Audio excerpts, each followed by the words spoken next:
rain. That's not necessarily going to be the case for tomorrow, however. Even though the moisture values are way up in our portion of the atmosphere, that's just setting up the situation that will support the development of rain. I want to emphasize tomorrow morning, not very rough, but coastal areas starting off with a little extra dampness, and then that moves inland towards the state line. Now the forecast in focus shows the spread of green. That's an indication of mostly light rain. So yes, it will be coming damp, but if you move north of the state line, there won't be much intrusion of heavy rain. But the coastal areas, the yellow starts showing up by late tomorrow night and through most of your Sunday, even a couple of isolated little spots of red in there indicating where there can be some heavier downpours.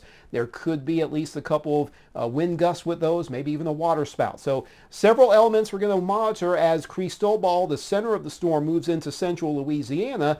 We'll still have that huge feed of moisture coming our way, and that is going to be able to support high rainfall totals with areas along the coast that can perhaps reach 3 inches or even more based on some of the latest projections in the forecast in focus. So there is going to be concern for some heavy rain that can cause some local flooding and the possibility for the onshore winds to roughen the surf, create some waves crashing over the immediate coast that can also heighten the water levels at the immediate shore.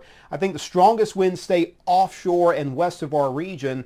And then on Sunday morning specifically, we have to monitor how one of those bands sets up and where it moves and how that can maybe enhance an isolated risk for a water spout or a tornado. The only advisory we have right now is a storm surge watch for the entire Big Bend coast. Water levels can reach upwards of 2 to 4 feet above typical levels.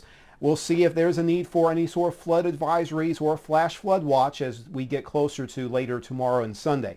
Morning lows, lower to mid 70s. Highs tomorrow, just in the 80s, maybe a bit warmer in South Georgia where you have some extra sunshine perhaps into the late afternoon. South-southeast winds for boaters. Under advisory criteria, we'll have to monitor how high those winds can get, however. After the rain passes off, we'll get back to near average with scattered thunderstorm activity in the afternoons next week. We'll be right back.